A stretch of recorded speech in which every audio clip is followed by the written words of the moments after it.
महामहिम, महामहिम,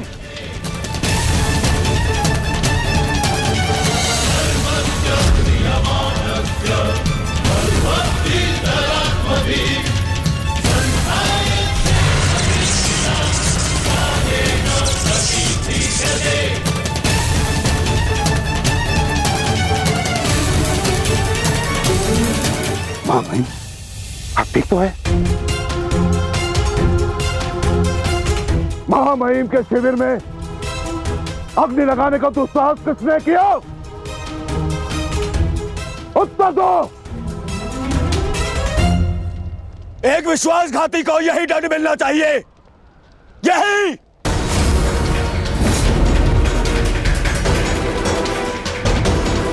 सावधान दुर्योधन, आज की हार के कारण शब्दों का चयन करना भी भूल गए हो तुम। लज्जा नहीं आती तुम्हें? नहीं आचार्य, मैंने सर्वथा उचित शब्दों का ही चयन किया है। आज जो कुछ भी हुआ वो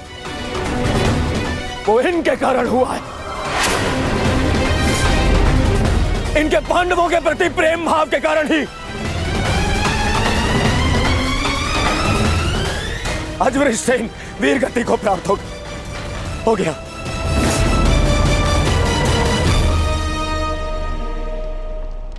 इसीलिए मैं हस्तिनापुर का युवराज दुर्योधन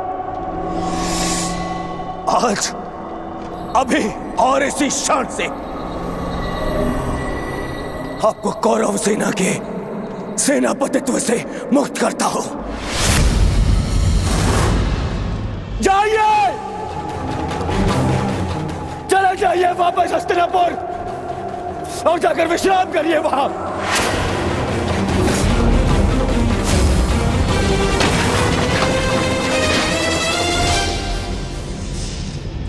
अपने शब्दों पर नियंत्रण रखो दुर्योधन, और अपनी सीमा मत लांघो। सीमा लांघ नहीं रहा हूं, आज तो सीमा बना रहा हूं।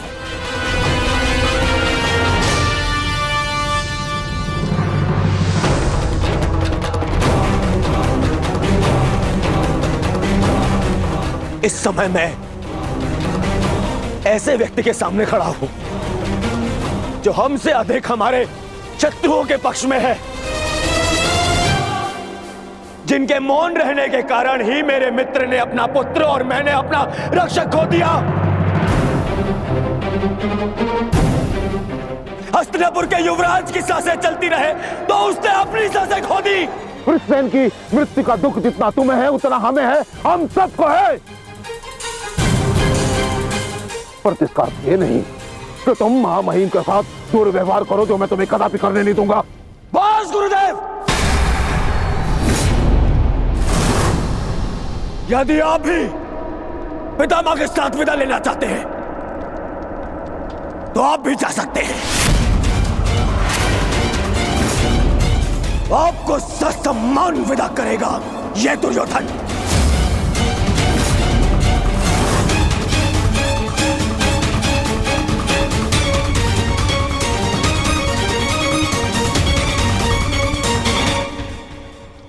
तैयार हो जाओ मित्र, कल से इस युद्ध में तुम अपने मित्र का साथ दोगे। इनसे कहीं अधिक इस युद्ध में मुझे तुम्हारी आवश्यकता है मित्र। दो सहोदर एक दूसरे का रखना भाई, ये उत्तरदायित्व आपको ही लेना होगा ताजश्री। प्राण की रक्षा केवल आप ही कर सकते हैं। कदापि नहीं। जब तक मैं युद्ध भूमि में उपस्थित हूं तब तक अंगराज कर्ण युद्ध भूमि में पद नहीं रखेगा। क्यों मेरा मित्र मेरे साथ में युद्ध में खड़ा नहीं हो सकता? बताइए क्यों? कल को यदि फिर से मेरे प्राणों पर संकट आया, मेरे प्राणों की रक्षा कौन करेगा? मैं करूंगा तुम्हारी रक्षा। शत्रु को तुम्हारे समीप आने नहीं दूंगा।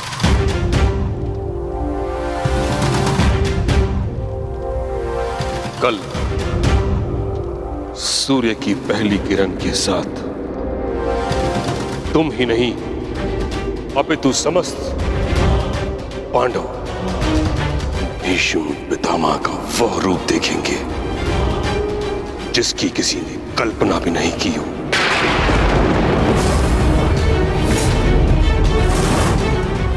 यह मेरा वचन है। अर्जुन हो या युधिष्ठिर, कृष्ण हो या भीम, गंगा पुत्र भीष्म के प्रताप के आगे झुकेंगे। यह मेरा वचन है।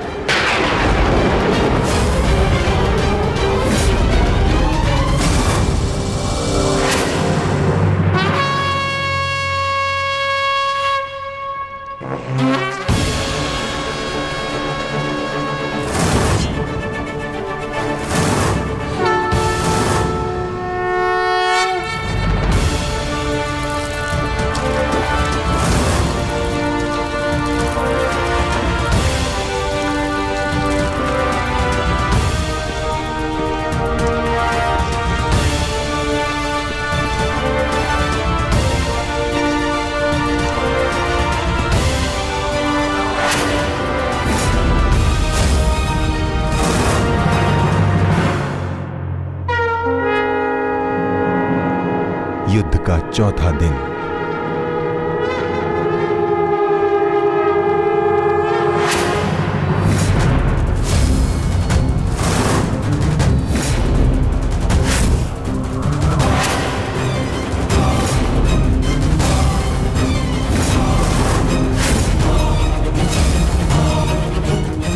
पितामह, देव की रचना कीजिए। मुझे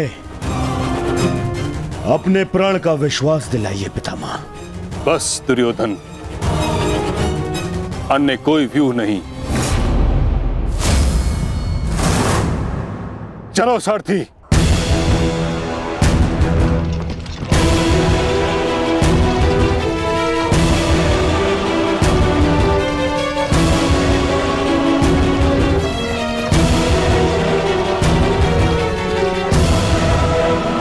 ये तो अच्छा संकेत है माता।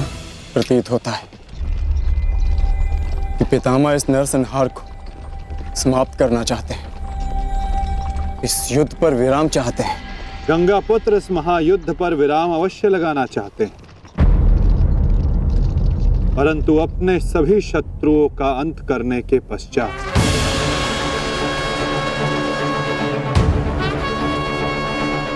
आक्रमण करो पांडुपुत्रों, और यदि सामर्थ्य हो तो जीवित रहो।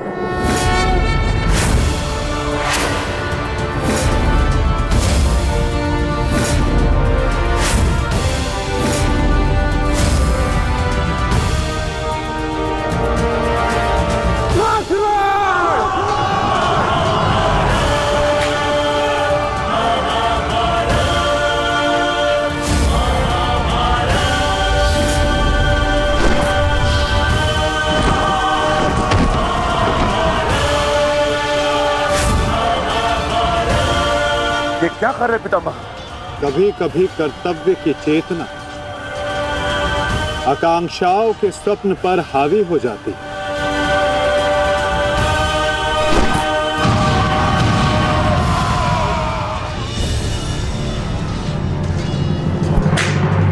यह मेरी अंतिम चेतावनी है पांडुपुत्रों, और तुम्हारे पास ये अंतिम अवसर है। समर्पण करो, अन्यथा परिणाम के लिए प्रस्तुत रहो।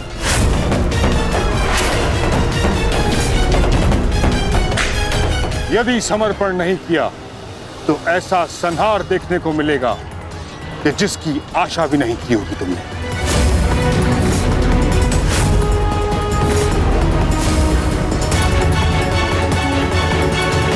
किस बात का समर्पण पितामह? किस बात का समर्पण? आप भली भांति जानते हैं कि इस युद्ध के अलावा हमारे पास और कोई विकल्प नहीं, और यही युद्ध हमें हमारा अधिकार और न्याय दिलाएगा। तो ठीक है, अपने इस निर्णय का परिणाम भुगतने के लिए तत्पर हो जाओ।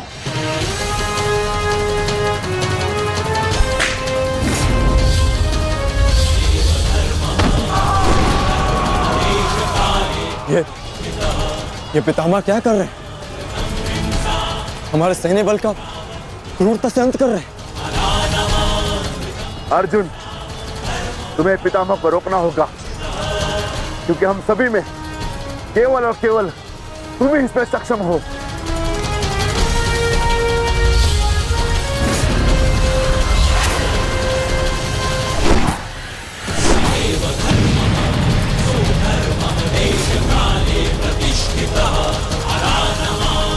अर्जुन, युद्ध करो अथवा समर्पण।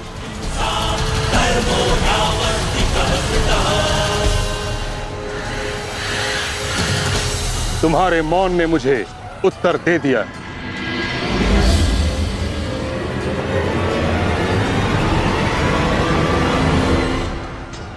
पार्थ, तुम द्वंद्व करना चाहते हो भी या नहीं?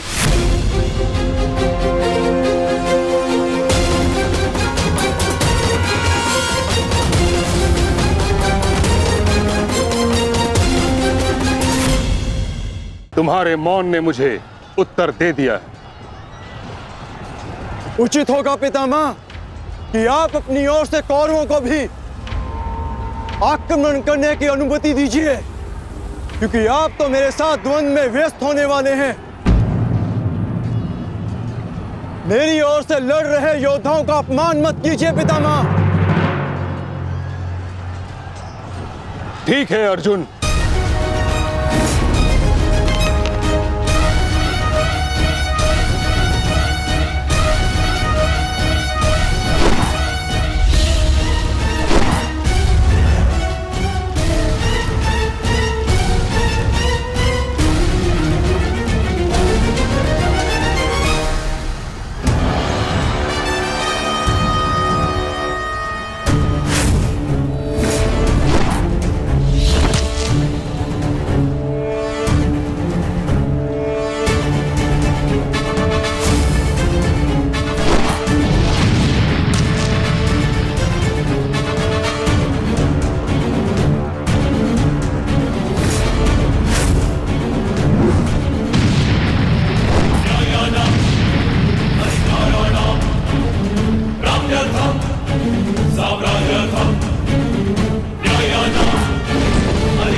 युद्ध का 9वां दिन।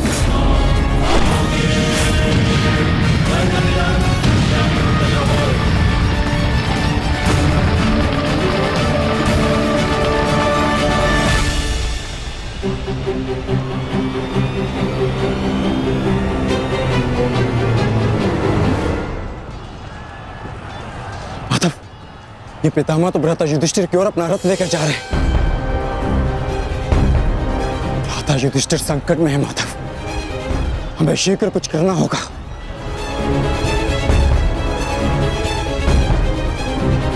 तुम भली भांति जानते हो युधिष्ठिर कि तुम मुझसे द्वंद्व करने में सक्षम नहीं हो।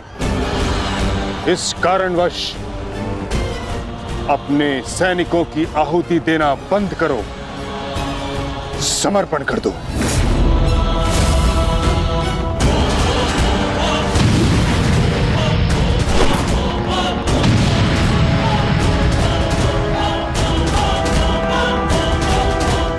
अद्भुत पितामह, अद्भुत। गंगा पुत्र अच्छा है, अच्छा है।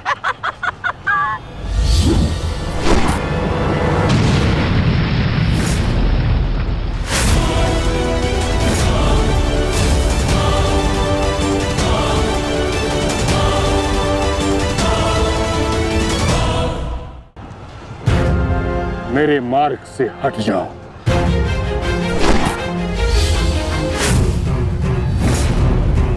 यह मेरी अंतिम चेतावनी है पुत्र, मेरे मार्ग से हट जाओ।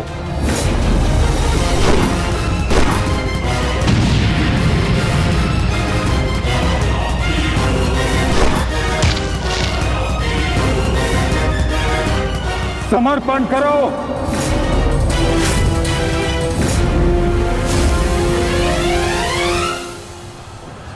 हम कौरवों के समक्ष समर्पण नहीं करेंगे पितामह, चाहे इसके लिए हम सबको अपने प्राण क्यों ना खोने पड़े। जब तक शरीर में अंतिम श्वास है, जब तक शरीर में रक्त की अंतिम बूंद है, हम समर्पण नहीं करेंगे पितामह, और ना ही हम रुकेंगे।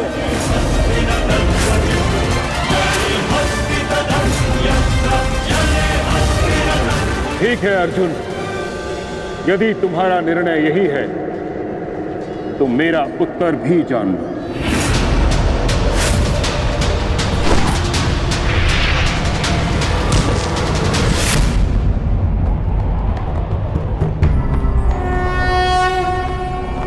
यदा यदा हि धर्मस्य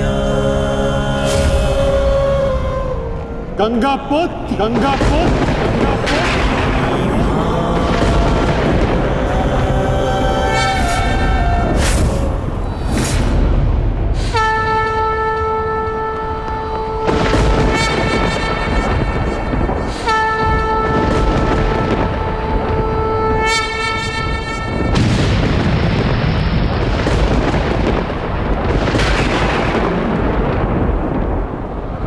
मेरे शस्त्र ना उठाने के दिए गए वचन को मेरी दुर्बलता मत समझना।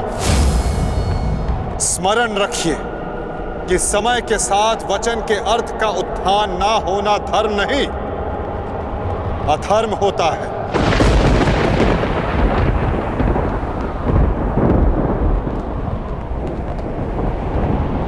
मैं केवल अपने कर्तव्य का पालन कर रहा हूं वासुदेव, और ऐसा करने से मुझे कोई नहीं रोक सकता। कोई भी नहीं।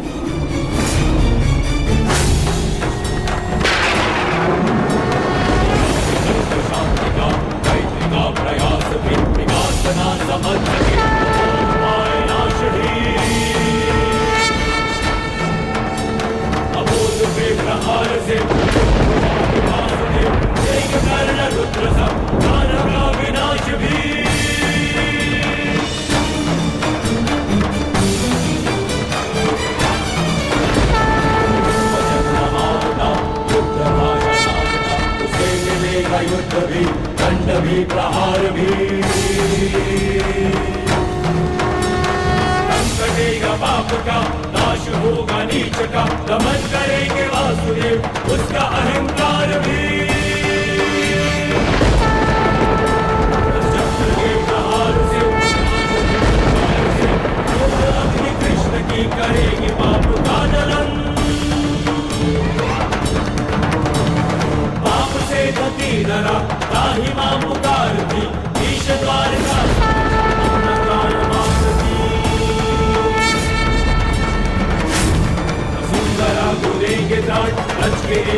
मैं आपका वध कर सकता हूं, और ऐसा करने के लिए मुझे शस्त्र उठाने की आवश्यकता नहीं, केवल ये चक्र ही पर्याप्त है।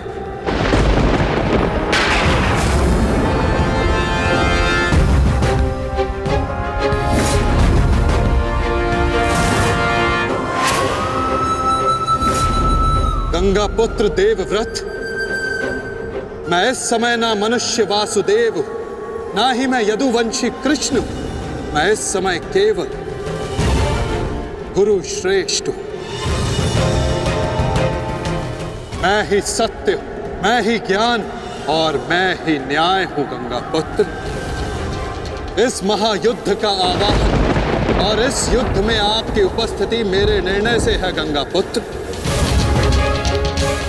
आपका जीवन मेरे निर्णय, मेरी इच्छा से था, और अब आपकी मृत्यु मेरे अधीन है।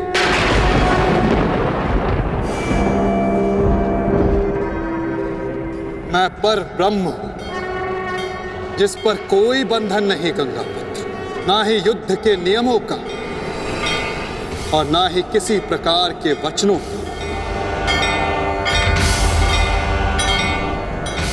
आपके अंत के लिए शस्त्र ना उठाने की प्रतिज्ञा को तोड़कर मैं आपका वध करूंगा गंगा पुत्र।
धर्म स्थापना के मार्ग पर आगे बढ़िए वासुदेव। अंत कर दीजिए मेरे इस जीवन का।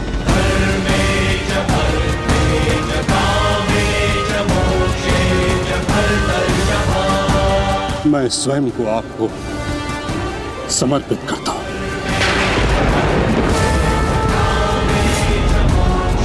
क्योंकि ना तो पांडव मेरे प्राण लेने में सक्षम है और ना ही मैं उन्हें मार पाऊंगा। मैंने सदैव धर्म का पालन किया, कभी अधर्म नहीं किया। यदि कोई अधर्म हुआ तो केवल ये कि मैंने आपको प्रतिज्ञा तोड़ने पर विवश किया। यदि आपको ऐसा लगता है कि आपने कोई अधर्म नहीं किया तो यह आपकी सबसे बड़ी भूल है गंगा पुत्र। अवश्य आपने सदैव धर्म का पालन किया गंगा पुत्र, किंतु केवल अपने लिए, अपने वचनों के लिए, और यही आपका सबसे बड़ा अधर्म है। क्योंकि जिसके पास शक्ति हो उसे स्वयं के लिए नहीं, संसार के लिए उत्तरदायी होना चाहिए, और जो आप नहीं हो पाए गंगा पुत्र।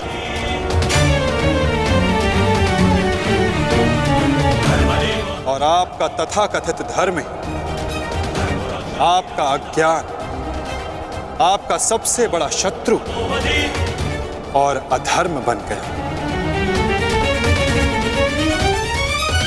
किंतु वासुदेव, मैंने तो सदैव वही किया जो मेरी अंतरात्मा ने कहा। तो क्या इस धर्म युद्ध में अधर्म के पक्ष से लड़ने की अनुमति भी आपको आपकी अंतरात्मा ने दी गंगा पुत्र? भरी सभा में द्यूत में होते छल को देख मौन रहने की अनुमति क्या आपको आपकी अंतरात्मा ने दी थी गंगा पुत्र? कुल वधू का वस्त्र हरण होते समय शस्त्र उठाने के लिए क्या आपको आपकी अंतरात्मा ने रोका था गंगा पुत्र? हस्तिनापुर की सुरक्षा के लिए आपने इतिहास की सबसे भीषण प्रतिज्ञा ली गंगा पुत्र, परंतु आप हस्तिनापुर का अर्थ ही अनुचित समझ बैठे। आपने सिंहासन को हस्तिनापुर समझ लिया और देखिए उसी भूल का, उसी अधर्म का परिणाम है ये महाविनाश गंगा पुत्र। आपने हस्तिनापुर के सिंहासन का त्याग नहीं, आपने संसार के प्रति अपने कर्तव्यों का त्याग किया था गंगा पुत्र, और यही आपका सबसे बड़ा अधर्म था।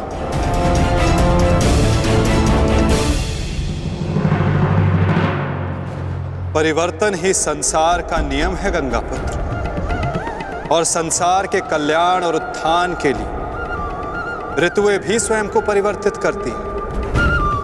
परंतु आपने परिवर्तन को नहीं स्वीकारा।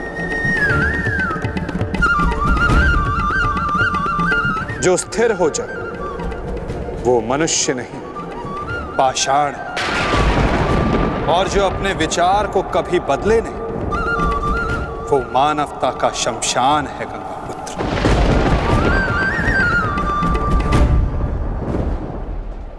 अपने कर्म के प्रति सजग ना रहना सबसे बड़ा अधर्म होता है, जो आपने किया गंगा पुत्र। और यही इस महायुद्ध, इस महाभारत के होने का कारण बना।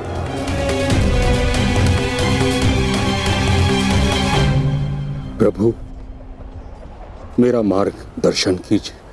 आपका कर्तव्य यह है गंगा पुत्र कि आप अपने शस्त्र को त्याग कर अपने जीवन का बलिदान देकर इस अधर्म को रोकें।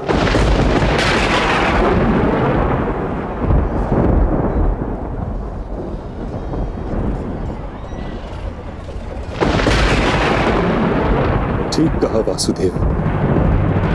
कदाचित मेरा अंत ही इस समस्या का समाधान है। आज जबकि मुझे अपनी भूल का भान हो गया है, मैं अपना प्रारब्ध स्वीकार करने के लिए तैयार हूं।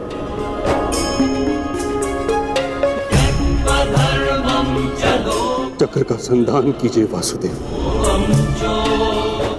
और मुझे मृत्यु का सौभाग्य देने की कृपा कीजिए।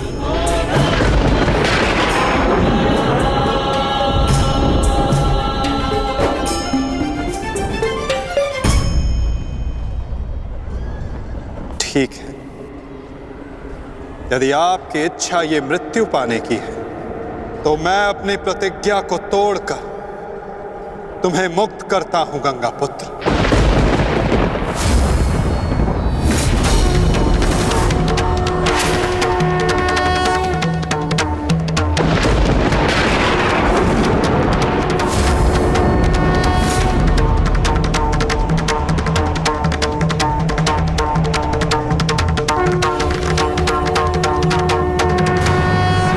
नहीं माधव, आपने इस धर्म युद्ध का बीड़ा उठाया है, वचन तोड़कर उसे कलंकित मत कीजिए। मैं नहीं चाहता कि आप पर कोई उंगली उठे। नहीं पार्थ, मेरी प्रतिज्ञा टूटने की अपेक्षा से अधिक महत्वपूर्ण धर्म की स्थापना है।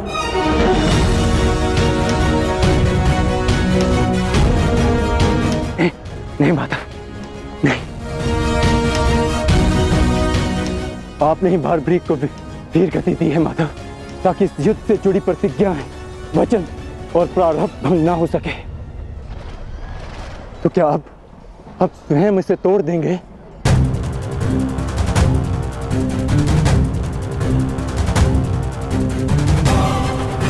आप मुझे एक अवसर और दीजिए माधव। मैं अपने संपूर्ण मनोबल और कौशल से यह युद्ध करूंगा। जब तक मेरे शरीर में रक्त की एक बूंद भी बहेगी, मैं अपने मन में भावनाओं को नहीं बहने दूंगा माधव।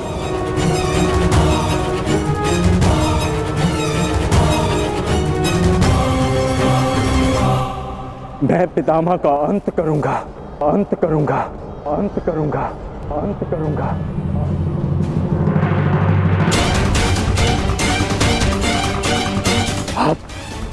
आप ये चक्र छोड़ दीजिए माधव, आप ये चक्र छोड़ दीजिए।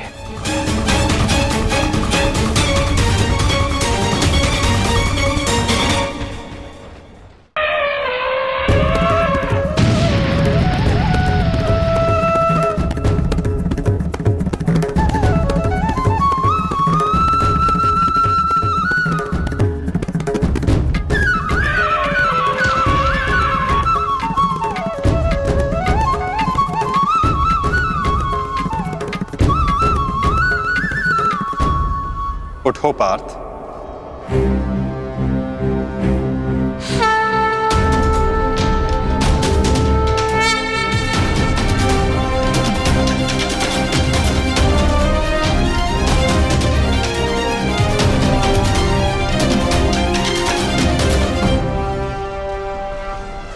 आपके हाथों मोक्ष पाना कदाचित मेरे भाग्य में नहीं वासुदेव।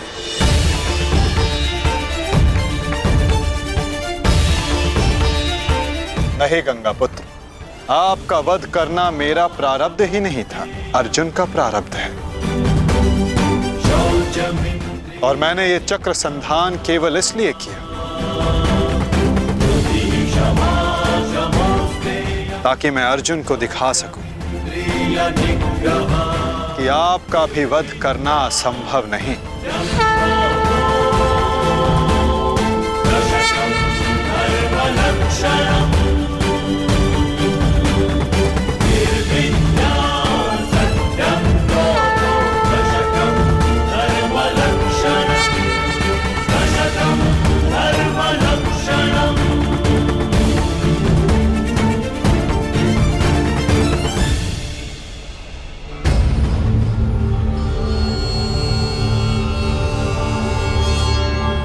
आओ पार्थ।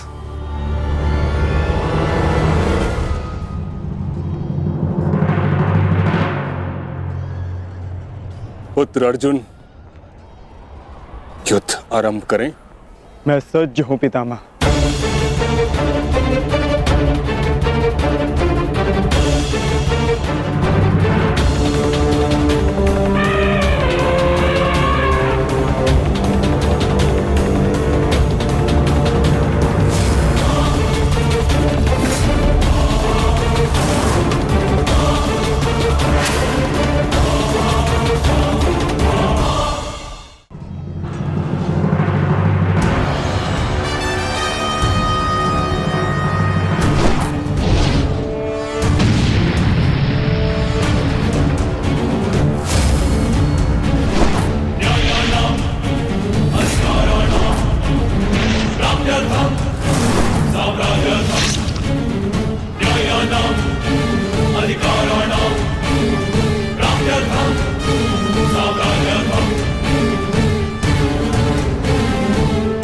अद्भुत पुत्र अर्जुन, कर्म पथ पर तुम्हें भावनाओं से ऊपर उठते हुए देख प्रसन्नता हुई।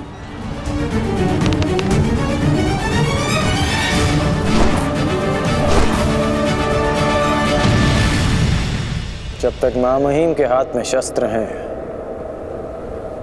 उनके प्रहार की धारा कोई नहीं रोक सकता और ना ही उन्हें कोई निरस्त्र कर सकता है।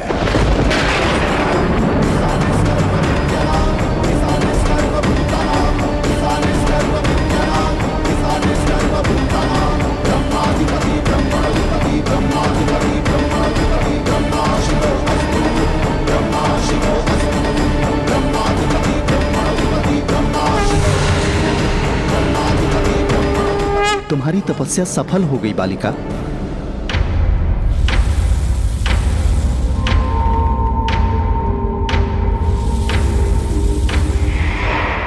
मांगो, क्या मांगना चाहती हो? गंगा पुत्र भीष्म का नाश। किंतु गंगा पुत्र का वध मेरे वश में भी नहीं है शिखंडिनी। परंतु अपने जीवन का अंत तो मेरे वश में है ना। 2 बार मैं अपना जीवन त्याग कर चुकी हूं। इस बार भी मैं फिर जन्म लूंगी और अगले जन्म में भीष्म का अंत करने आऊंगी।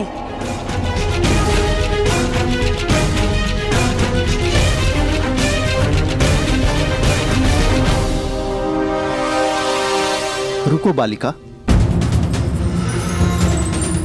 तुमने इतनी कठोर तपस्या की है, हमें बताओ तुम्हारी समस्या क्या है? समस्या ये है यक्षराज कि मैं भीष्म का वध अपने हाथों से करना चाहती हूँ, किंतु मैं स्त्री हूं, इसलिए उस पाखंडी ने मुझे युद्ध में सम्मिलित होने से रोक दिया मैं तुम्हें भीष्म की मृत्यु का वरदान तो नहीं दे सकता, किंतु कुछ ऐसा अवश्य कर सकता हूं जिससे तुम अपना लक्ष्य पा सको। किंतु एक बंधन रहेगा। मेरे लिए केवल भीष्म की मृत्यु महत्व रखती है और कुछ नहीं। हाँ कहने से पूर्व मेरी पूरी बात सुनो बालिका, उसके पश्चात निर्णय लेना।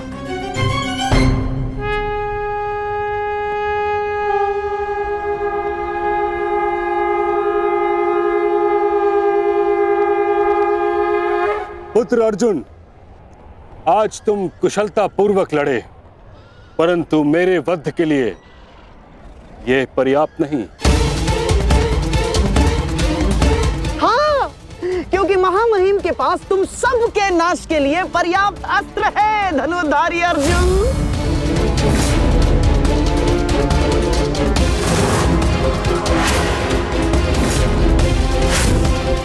शीघ्र तुम सब इस संसार का त्याग करोगे और आप वासुदेव, आप तो इन सब के मार्गदर्शक है ना, तो बताइए आपके पास महामहिम के कौशल का कोई तोड़ है?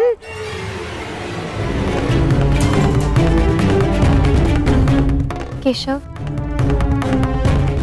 आप ही तो कहते हैं ना कि कभी कभी भाग्य स्वयं चलकर हमारे पास आता है, किंतु शिखंडिनी अब तक क्यों नहीं आई?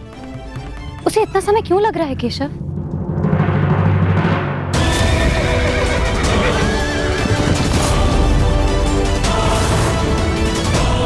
हम उन्हीं की प्रतीक्षा कर रहे हैं पांचाली। कि शिखंडिनी अपनी तपस्या में असफल हुई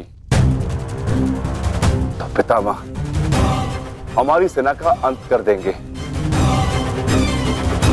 और हमारे पास केवल और केवल 2 अक्षणीय सेना शेष है।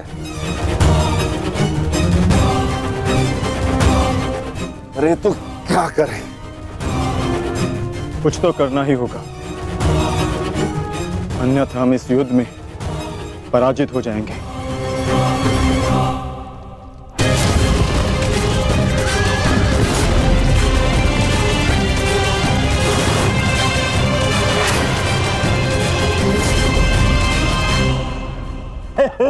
विजय हमारी हुई आज फिर से। परंतु सबसे अधिक प्रसन्नता मुझे तब होती है जब वो धनुर्धारी अर्जुन के मुख पर मैं भय देखता हूँ। केवल 2 अक्षुणी सेना शेष बची है उन पांडवों के पास और शीघ्र ही वो 2 अक्षुणी सेना भी समाप्त हो जाएगी। अंत हो जाएगा उनकी सेना का और उन पांडवों का। अवश्य अंत होगा, नाश होगा, क्यों नहीं होगा? परंतु खेद है अंगराज, आप इस युद्ध में लड़ नहीं पाएंगे, क्योंकि महामहिम जिस वेग से पांडवों की सेना को नष्ट कर रहे हैं, उससे तो ऐसा प्रतीत होता है कि ये युद्ध कल ही समाप्त हो जाएगा। गांधार नरेश, युद्ध अभी तक समाप्त नहीं हुआ है। मैंने आप सबसे पहले भी कहा था कि विजय से पूर्व उत्सव मनाना उचित नहीं है।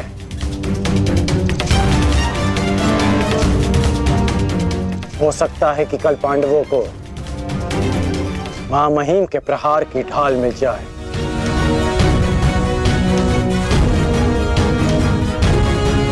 इस युद्ध में कुछ भी संभव है।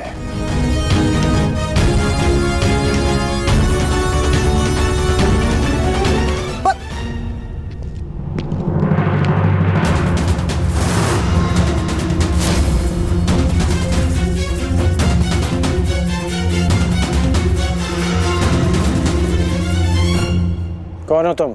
मैं इस युद्ध का अंत हूं। मैं भीष्म की मृत्यु हूं। देवी शिखंडिनी,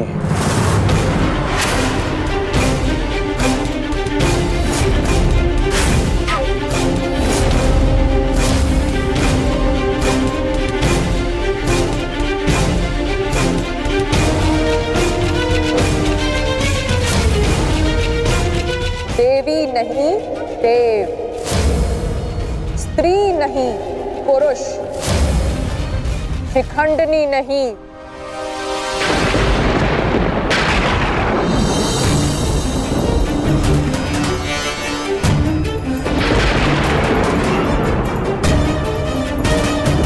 शिखंडी।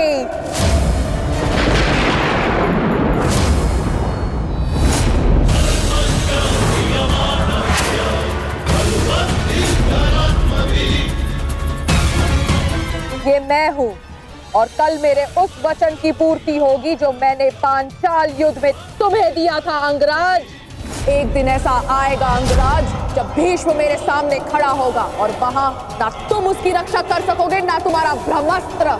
स्मरण रखना, एक महायुद्ध होगा, महाविनाश होगा और उस विनाश को तुम भी नहीं रोक पाओगे।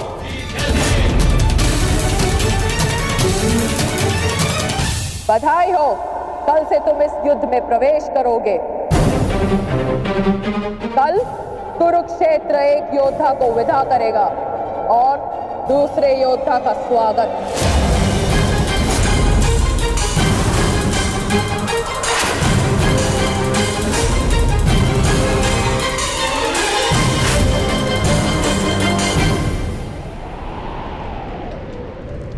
जो भी होता है केवल समय के अनुसार होता है और उचित समय आने को है। हमें केवल धैर्य रखना है जब तक उचित समय नहीं आ जाता। शिखंडिनी कुरुक्षेत्र पहुंच चुकी है।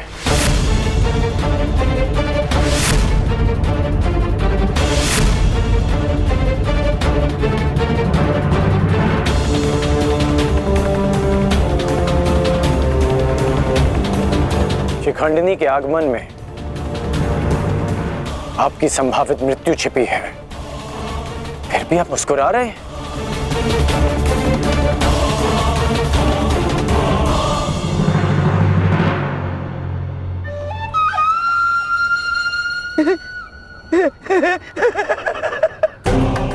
अब समझ आया महामहिम कि आप मुस्कुरा क्यों रहे हैं।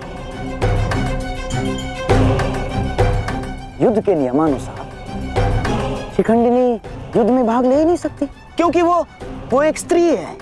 नहीं, वो स्त्री नहीं पुरुष है। शिखंडिनी नहीं शिखंडी है। वो स्त्री से पुरुष में परिवर्तित हो चुकी है और कल वो युद्ध में प्रस्तुत होगा और उसका एक ही उद्देश्य है, मां महिम का वध।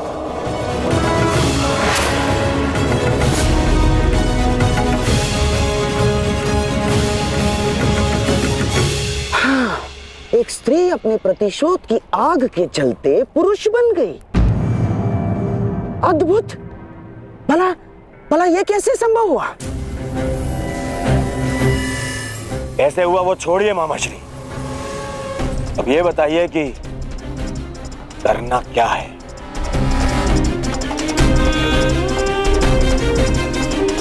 चिंता ना करो मेरे होने वाले सम्राट। तुम्हारा ये मामा इसका भी कोई ना कोई उपाय अवश्य ढूंढ लेगा।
नहीं पांचाली, समय बदल गया है। तुम्हारे समक्ष शिखंडनी नहीं, शिखंडी है। एक पुरुष, एक पुरुष, एक पुरुष।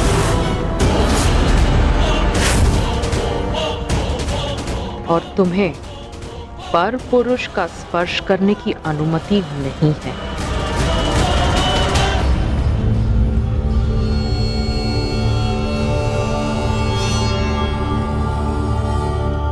जब हमें सबसे अधिक आपकी आवश्यकता है, आप हमारे समक्ष प्रस्तुत हैं। इसके लिए आपका धन्यवाद। मैं यहाँ अपने आवश्यकता और अपने उद्देश्य के लिए आया हूँ। आवश्यकता मुझे आप सबकी पड़ेगी, क्योंकि भीष्म का अंत निश्चित है।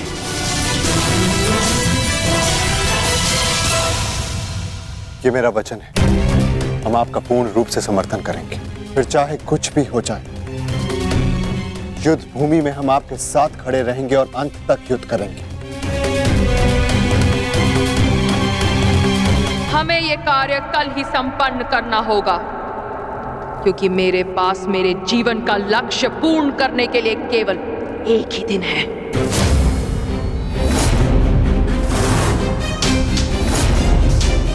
केवल एक दिन? परंतु क्यों? तुम्हारी समस्या ये है कि तुम एक स्त्री हो, जिस कारण तुम भीष्म से द्वंद्व नहीं कर सकती। मैं तुम्हें पुरुष बनने का वरदान देता हूं,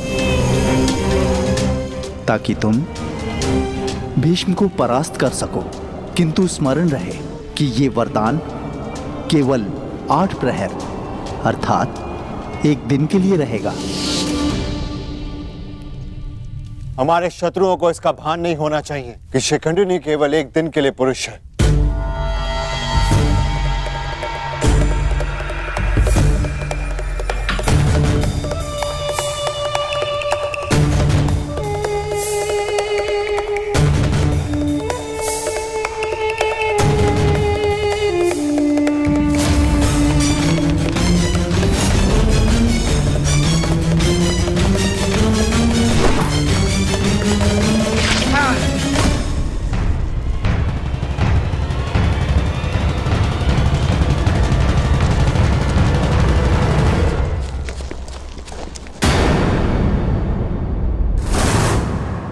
अपने वेश से ये गंधा का निवासी प्रतीत होता है।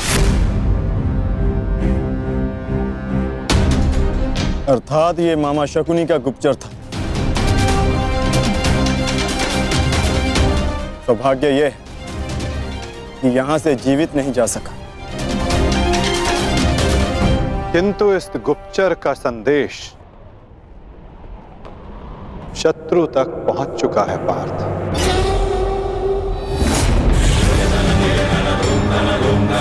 केवल 8 प्रहर, केवल 8। उसके पश्चात ना उस शिखंडी का कोई अस्तित्व रहेगा और ना ही भीष्म पितामह कोई संकट होगा।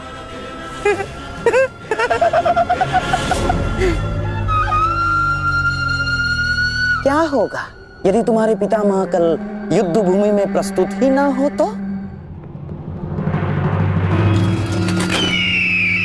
उत्तम विचार मामा। मैं एक योद्धा हूं और मृत्यु के भय से छुपूंगा नहीं। या तो वीर गति को प्राप्त हो जाऊंगा या फिर विजय प्राप्त करूंगा। 8 प्रहर तो क्या, 8 क्षण के लिए भी मैं युद्ध से विमुख नहीं रहूंगा। क्षमा कीजिएगा मामही, परंतु वीर होने में और मूर्ख होने में अंतर होता है। जानबूझकर मृत्यु के मुख में जाना क्या उचित है? एक महान योद्धा की भांति आप गौरव और सम्मान की मृत्यु चाहते हैं, परंतु अपनी सेना के प्रति आपके उत्तरदायित्व का क्या? आप भली भांति जानते हैं कि सेना आप पर पूरी तरह निर्भर है।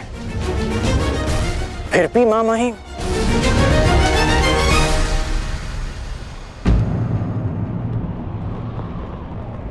अंगराज ठीक कह रहे पितामह।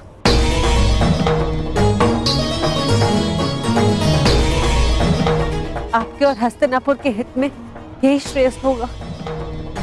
भला आप युद्ध में सम्मिलित ना हो। कुंती, पुत्री, ये जानते हुए भी कि तुम हस्तिनापुर में अपने शत्रुओं से घिरी हुई हो, तुमने यहां रहने का निर्णय क्यों लिया?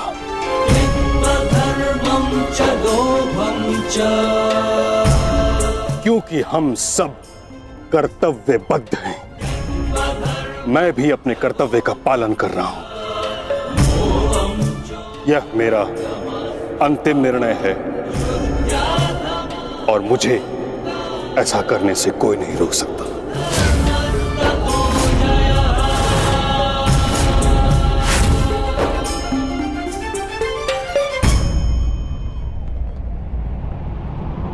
मित्र, चाहे कुछ भी हो जाए, कल तुम्हें पितामह की रक्षा करनी होगी। हम अवश्य पितामह की रक्षा करेंगे, किंतु इससे पूर्व ये अधिक महत्वपूर्ण है अंगराज, हमारी समस्या का अंत होना। हमें समय मिलते ही शिखंडी का वध करना होगा। उसके पश्चात हमें इस युद्ध में विजय पाने से कोई नहीं रोक सकता।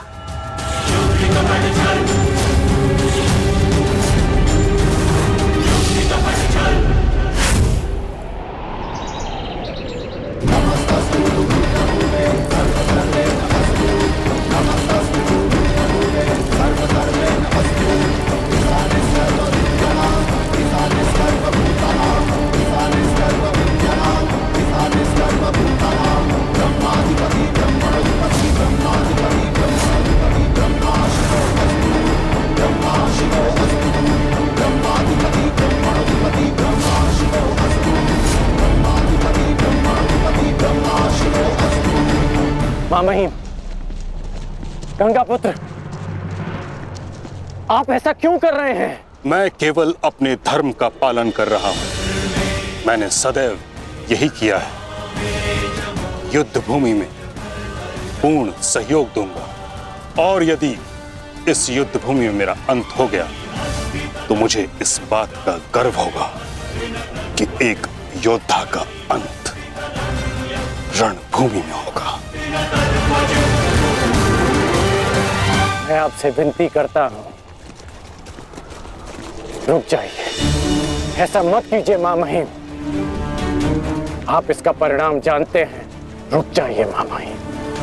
आपको वचन देने के कारण मैं 9 दिनों तक रणभूमि से दूर रहा, क्योंकि मुझे लगता था कि आप जो भी निर्णय लेंगे वो हस्तिनापुर और हमारी सेना के हित में होगा। विश्वास था कि आपके होते हुए हम ये युद्ध नहीं हार सकते। फिर क्यों आप ऐसा कर रहे हैं? एक कौरव भरे अंत के लिए आप पूरी कौरव सेना का संहार नहीं कर सकते। क्या इसलिए आपने सूत पुत्र को युद्ध भूमि से दूर रखा? यदि तुम्हें ऐसा लगता है तो ठीक है। सूत पुत्र कर्ण,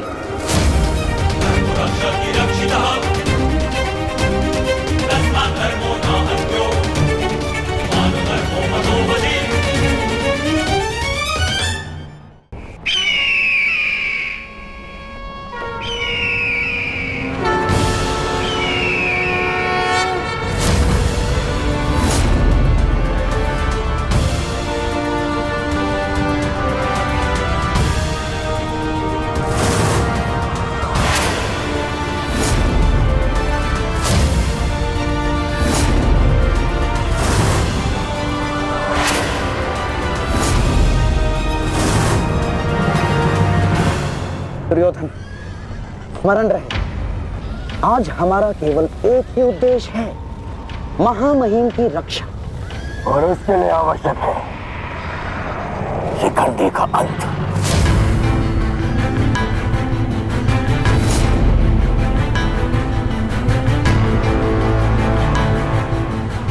आज मैं शिखंडिनी का कवच बनकर उनकी रक्षा करूंगा। चाहे कुछ भी हो जाए, हमें शिखंडिनी को पितामह तक पहुंचाना ही होगा।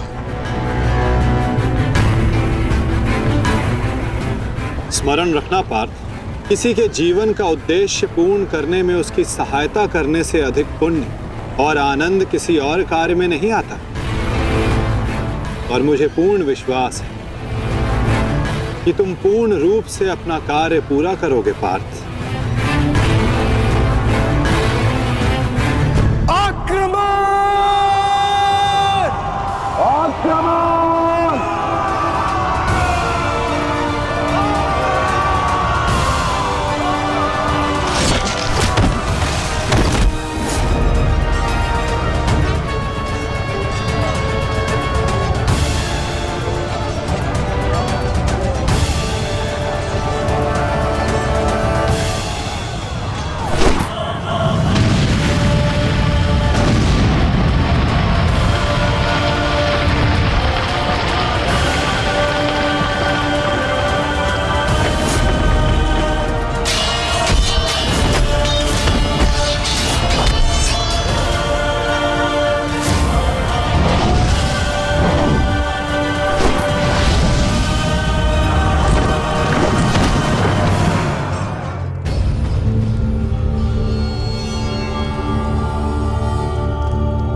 एक सूत पुत्र मेरी ओर से युद्ध में भाग नहीं लेगा। भले ही कर्ण अंगराज है, परंतु यह बात भी सत्य है कि इसका जन्म एक सूत के घर हुआ है। पुत्र,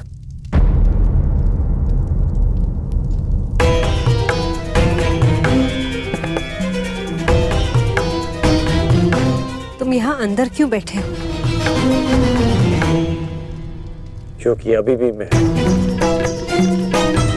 महामहिम के आदेश का पालन कर रहा हूँ। एक सूत पुत्र होने का मूल्य चुका रहा हूँ।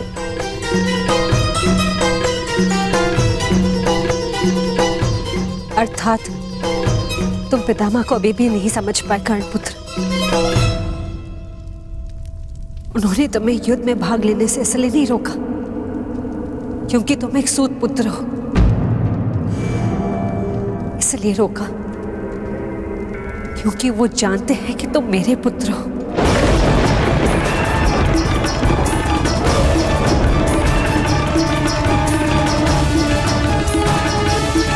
एक भाई एक दूसरे से द्वंद्व ना करें, एक दूसरे का रक्त ना बहे, इसलिए उन्होंने तुम्हें यही रहने का आदेश दिया।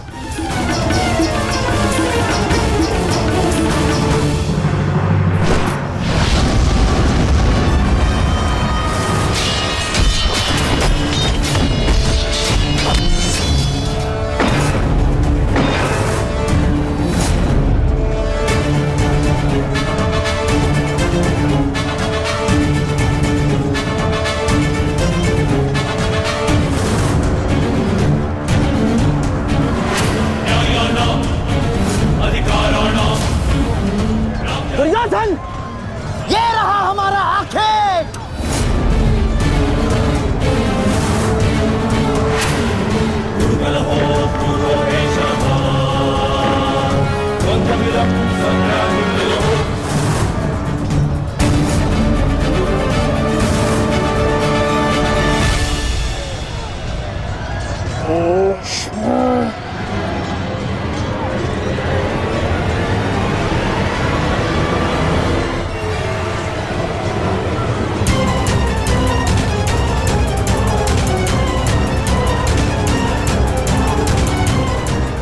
शिखंडी,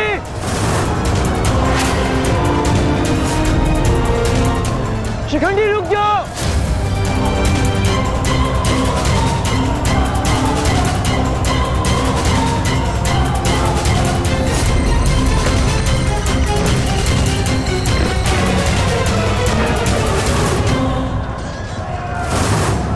देश, तुम्हारा समय पूर्ण हुआ।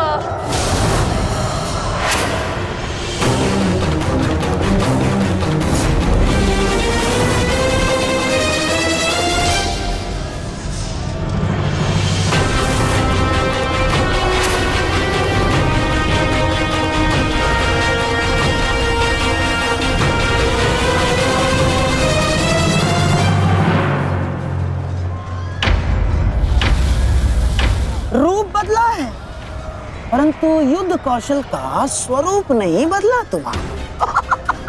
अब देखना यह है कि पुरुष बनकर कुछ पौरुष बचा भी है या नहीं। पुरुष के भांति लड़ सकते हो या नहीं। माधव, हमें शीघ्र अतिशीघ्र शिखंडी तक पहुंचना होगा।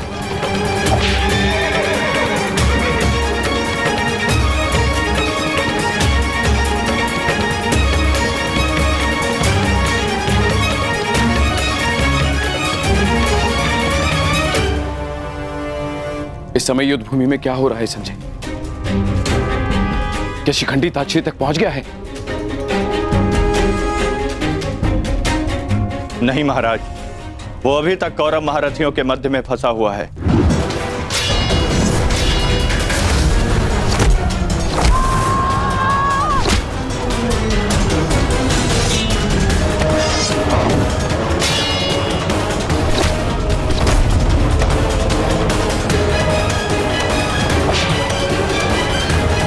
शिखंडी है कहां? कितना समझाया था फिर भी ये व्यू तोड़कर कहां चला गया शिखंडी?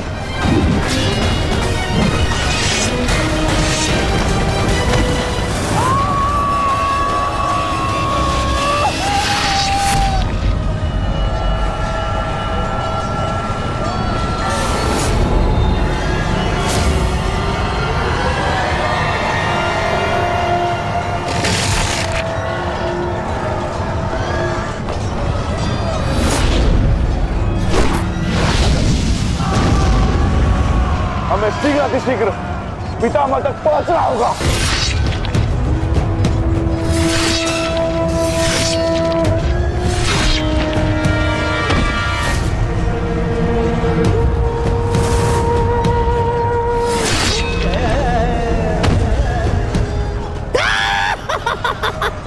पितामह की सबसे बड़ी बाधा का अंत हुआ।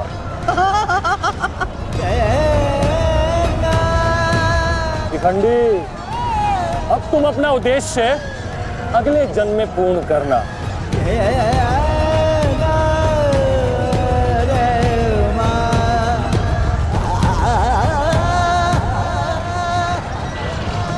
आधा दिन बीत चुका है माधव, किंतु शिखंडी कहीं नहीं दिख रहा।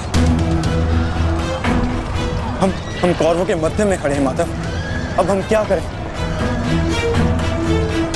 तुम शिखंडी की चिंता मत करो पार्थ। शिखंडी केवल पितामह को शस्त्र त्यागने पर विवश करेंगे। वास्तविक कार्य तो तुम पांचों भाइयों का है पार्थ। तुम में से केवल एक का प्रहार गंगा पुत्र को पराजित करने के लिए पर्याप्त नहीं है पार्थ।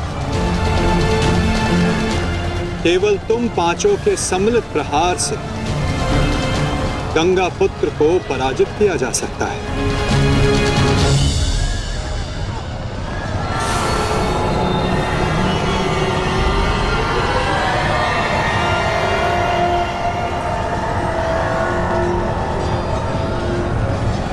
आओ पुत्रों, मैं तुम्हारी ही प्रतीक्षा कर रहा था।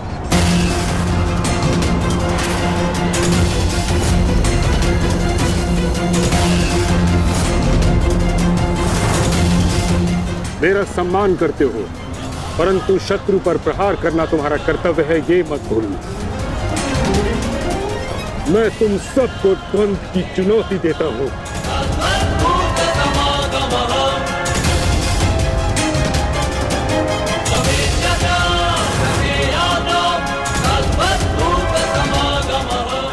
तुम पांचों मिलकर मेरा अंत कर सकते हो।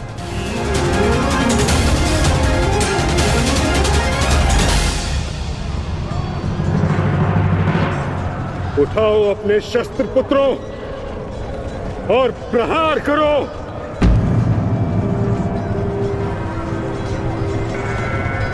यह तुम्हारे पितामह का आदेश है।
भीष्म तुमसे प्रतिशोध पूर्ण करने।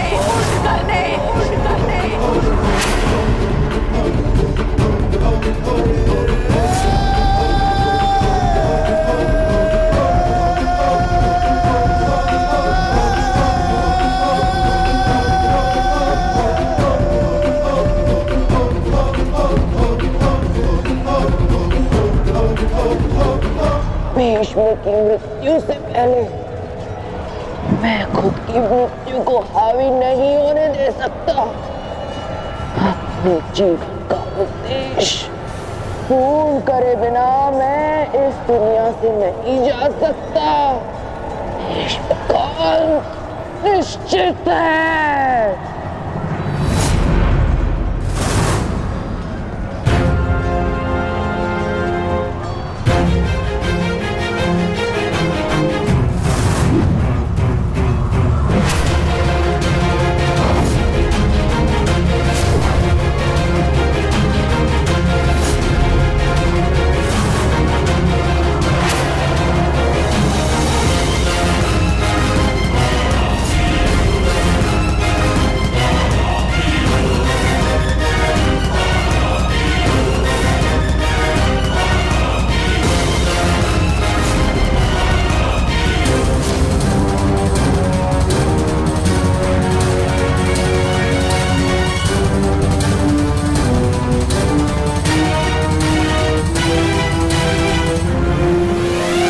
प्रहार करो पुत्रों।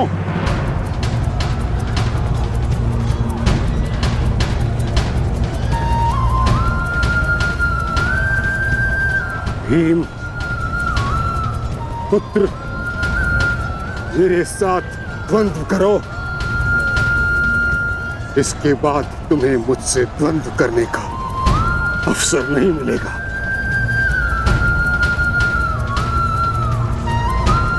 स्वयं को महायोद्धा सिद्ध करो। मैं उन पे प्रहार कैसे कर सकता हूं जिन्होंने सदैव मुझे सीख दी है? नहीं पितामह, ऐसा कदापि नहीं कर सकता। आज मैं ही तुम्हें धर्म के लिए मुझ पर प्रहार करने की अनुमति देता हूं।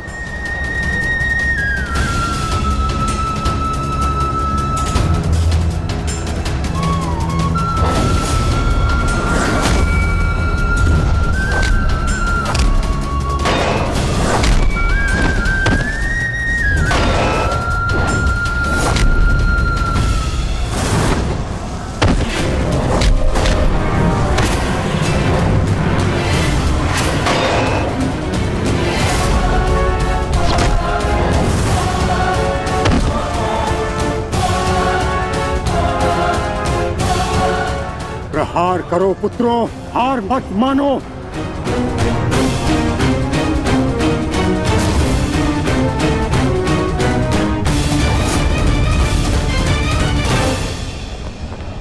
पुत्र अर्जुन,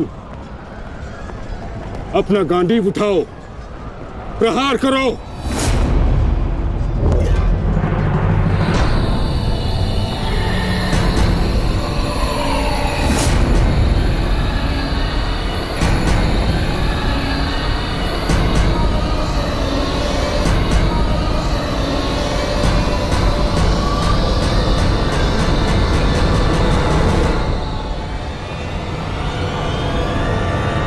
मेरा वचन है अंबा देवी, जब भी तुम मेरा काल बन के मेरे सामने आओगी, मैं तुम्हारे समक्ष अपने शस्त्र, अपने त्याग दूंगा, अपने त्याग दूंगा, अपने त्याग दूंगा, अपने त्याग दूंगा।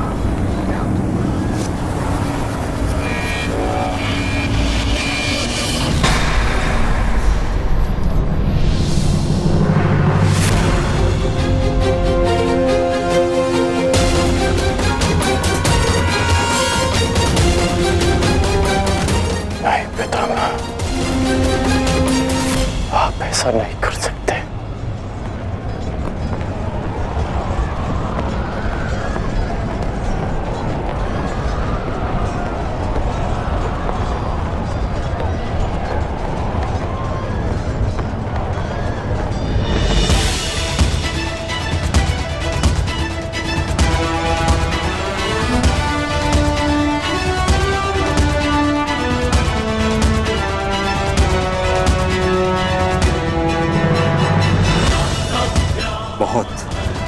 विलंब कर दिया आपने आने में। अम्बा देवी, कितने वर्षों से मैं आपकी प्रतीक्षा कर रहा हूं। अब और प्रतीक्षा नहीं होती।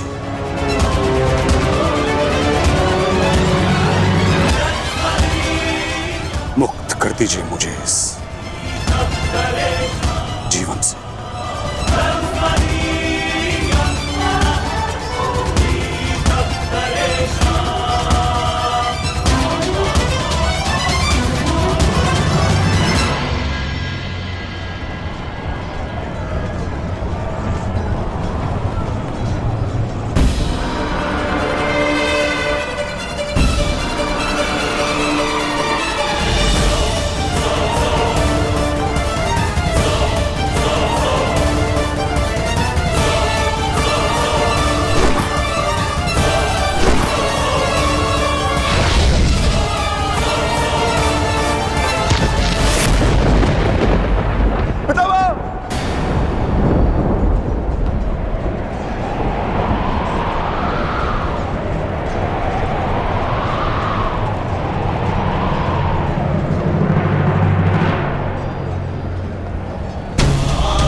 नहीं पुत्रों, मेरे लिए व्यर्थ चिंतन मत करो, अपना उद्देश्य पूर्ण करो।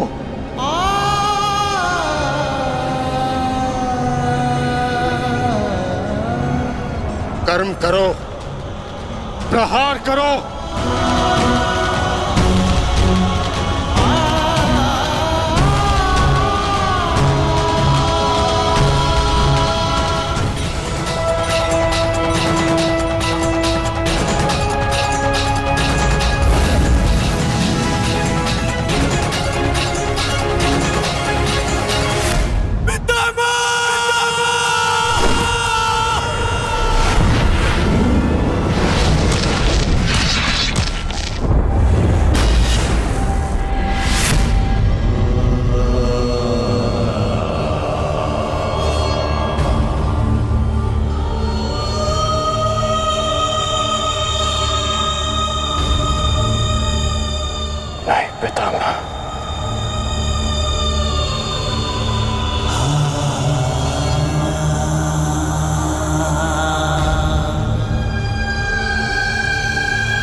योद्धा के घाव से निकला रक्त उसको शोभा देता,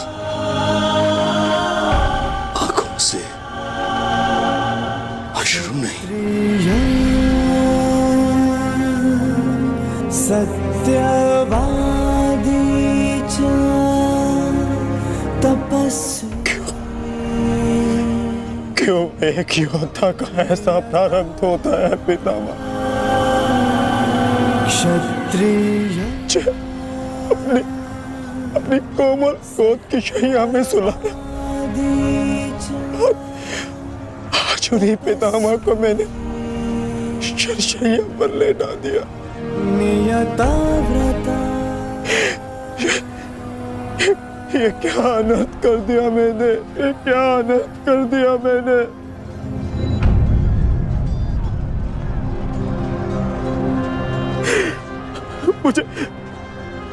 मुझे क्षमा कर दीजिए पितामह, मुझे क्षमा कर दीजिए।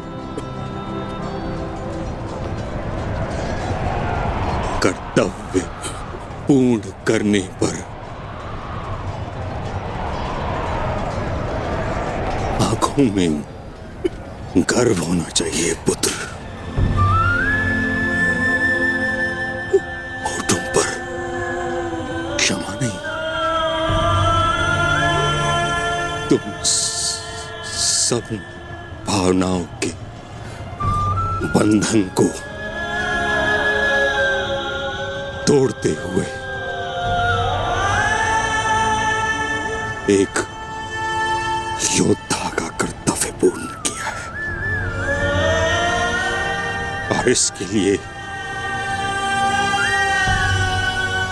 मुझे तुम पर गर्व है पुत्र।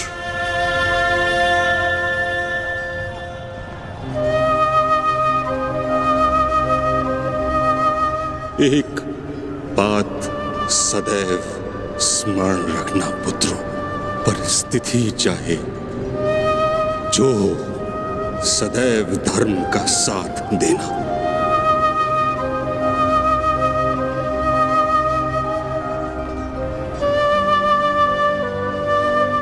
जैसा आज मुझे रोक कर किया है।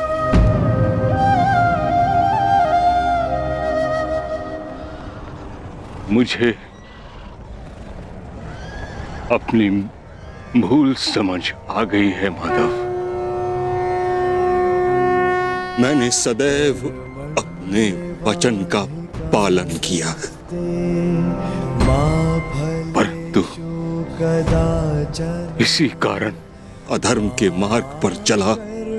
जिस समय समाज को मेरी आवश्यकता थी, उस समय मैंने समाज का त्याग किया, किंतु आपने मुझे मेरी भूल का आभास कराया वासुदेव।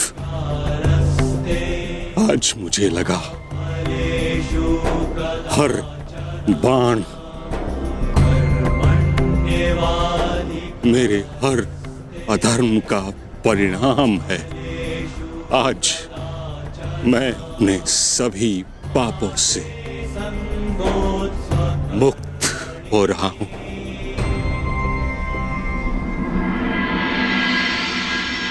इसके लिए आपका धन्यवाद। आपने अपना कर्तव्य पूर्ण किया गंगापुत्र। आपका ये बलिदान, ये त्याग आने वाली पीढ़ियों को सदैव ज्ञात करवाएगा कि परिवर्तन ही सृष्टि का नियम है और धर्म से बढ़कर कोई कर्म नहीं। पश्चाताप भरा जीवन जीना अत्यंत कठिन होता है पुत्र। तुम्हारा तो सौभाग्य है, तुम्हारे साथ वासुदेव जैसे मार्गदर्शक हैं।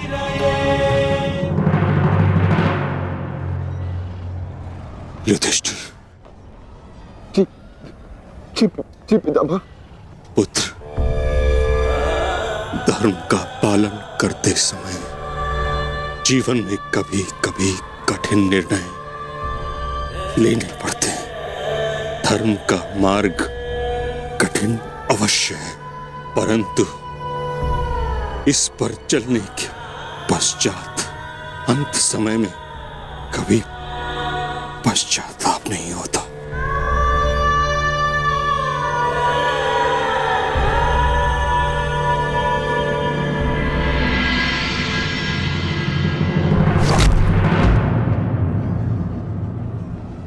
पितामह!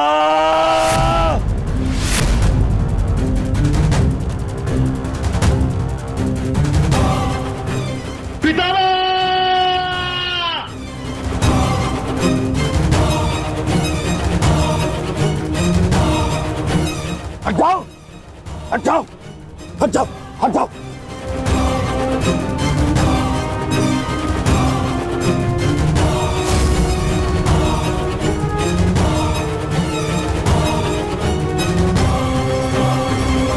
मैं ये क्या किया तुमने? हाँ, सिंह सिंहासन पाने के लिए इतना अनर्थ कर दिया।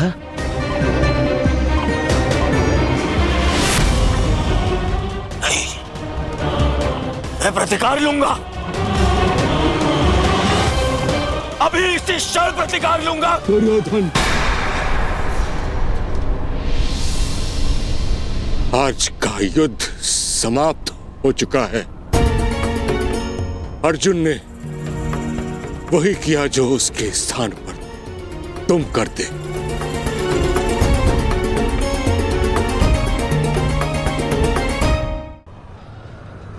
पितामह,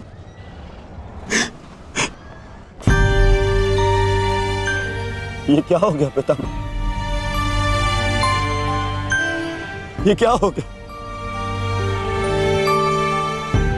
ये पितामह,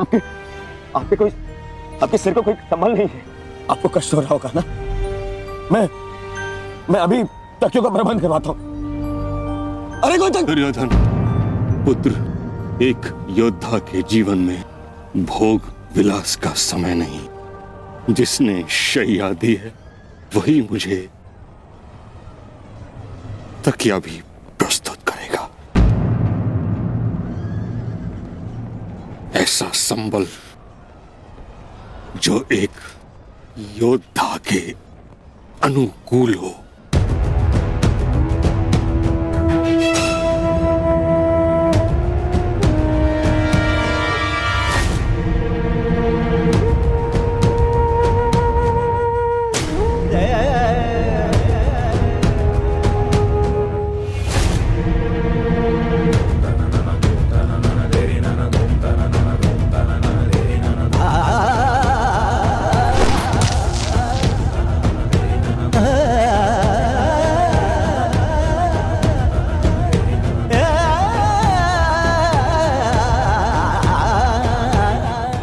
लगी है अर्जुन,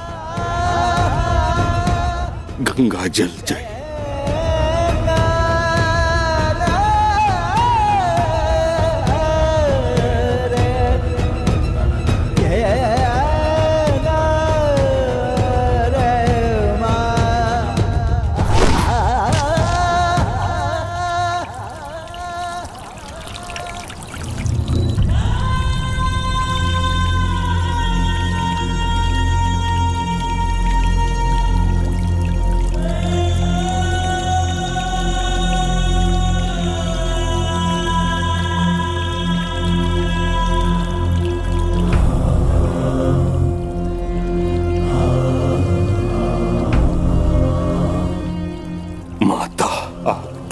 गोद में विश्राम करने का समय आ गया है।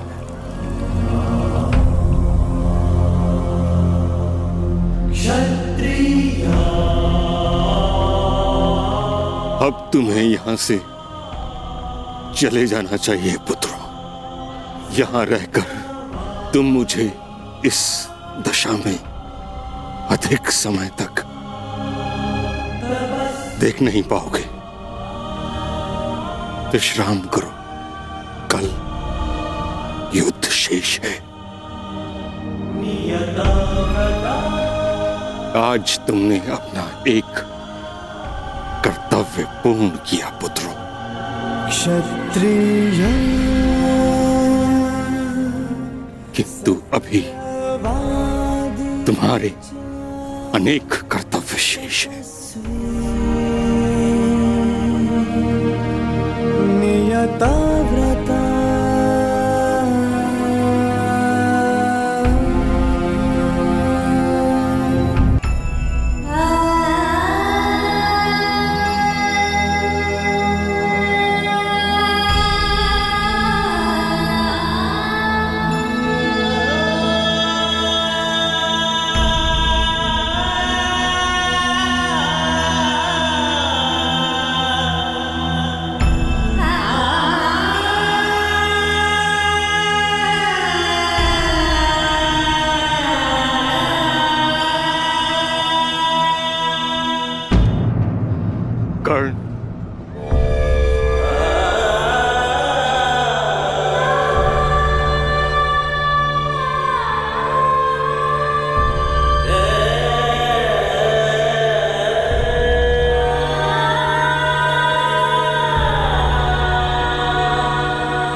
तुम्हारा कर्म युद्ध अब आरंभ होने जा रहा है मित्र।